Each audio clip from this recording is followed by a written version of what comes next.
Tax Resolution Institute, taxresolutioninstitute.com. Folks hear all the time about settling with the IRS for pennies on the dollar. You know, you settle for a small fraction of what you actually owe them in reality. How true is that you can really settle for that little on the dollar? Well, I've settled cases where the taxpayer owed $5 million for $4,000, $500,000 for $1,085. Wait a minute, they owed $500,000 and you settled it for $5,000? No, they owed $5 million and we settled it for $5,000. Wow. We had a $500,000 case that we settled for $1,085, a $279,000 case that we settled for $1,050. We had a little $37,000 case that I almost didn't take because the prize wasn't worth the price. Right. And it was for a young girl and the father wanted to pay the fees, and we settled that for $500. But let me get back to your question, because people watch too much TV in the middle of the night, and what they think tax resolution is pennies on the dollar. Now, it is very doable. The difference, though, is you need, on the IRS side, which, by the way, is different from the state, you need to fit into a certain box.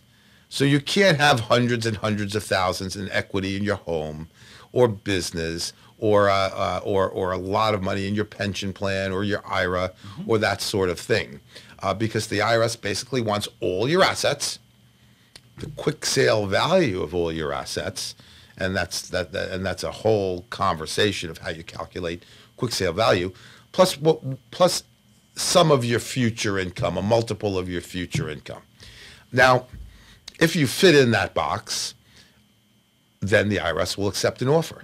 Remember, Brian, the liability, 100,000, million, 5 million, 10 million, does not drive the offer amount. Ability to pay drives the offer amount. So in the case where the 74-year-old guy owed $5 million, he was on Social Security. It was actually an easier offer than it sounds like. The one for $500,000 for $1,085 was a lot harder. Right.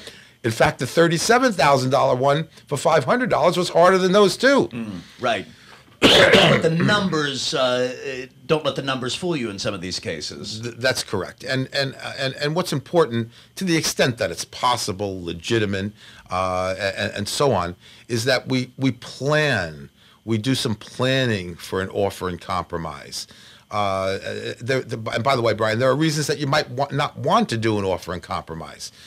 You might owe $500,000 in income taxes, and they're from 3 or 4 years ago. Why not just do a bankruptcy? Right. That's 99.9% discharged. Right. You know, why would you do an offer which would toll the statute of limitations? There are so many twists and turns to this in this business that even though there might only be a half dozen ways to solve the tax problem, each one of those has another half dozen variations attached to it. Yeah. Now, that's the IRS side. We should talk about the state for a moment before we leave the offer in compromise, which is what you're talking about, subject. The state doesn't work in the same box that the IRS works in. Entirely different. The IRS has what they call national and local standards. For example, food and clothing for 2 people, you go to a table and there's a number. Car, you go to a table, and there's a number, the car payment. Housing, you go to a table, you go to the county, and there's a number. The Franchise Tax Board, the state agencies, most of the state agencies work the same way, use what we call a reasonableness test. So where the IRS might only allow $2,000 a month for rent or mortgage payment, the state might allow $3,000 a month. Big difference. Big difference, especially when we're talking about getting some of your future income, some of what we call your disposable income. So there's more. So there are different ways to solve federal problems as there are to solve state problems, and what you need to know is that an offer in compromise may be 1 out of 20, maybe 1 out of 30 cases. What we'll do is advise you. And if your hand calls for it, the way I like to describe it, and you play it, we'll play that offer and compromise card, but we will not take your money if we don't have a 90+% probability that that offer will be accepted. So consequently, the majority of our offers are accepted. Folks, if you have unfiled returns, if you have unpaid taxes, if you have issues, and quite frankly, you don't know where you stand, you have to get educated. You have to know where you stand on these very serious issues, whether it be with the IRS, whether it's with the California Franchise Tax Board. Personally, I have dealt with Peter, Stephan, and his team at the Tax Resolution Institute. I encourage you to do that. Check out this website, taxresolutioninstitute.com. Give them a call, 800-658-7590.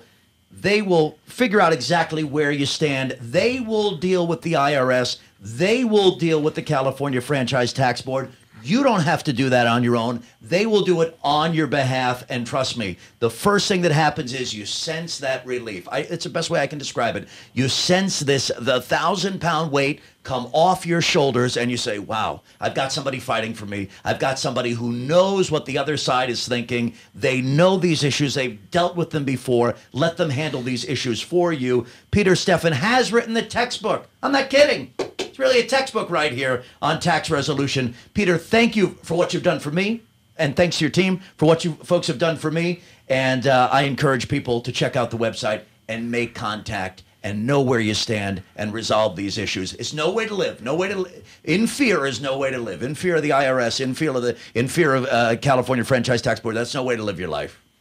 All right. Well, thanks, Brian. Hopefully you're happy with the job, and we will continue to move down the road and get your problem in particular solved. Thanks very much, Peter. Appreciate it. Have a good day. Thanks.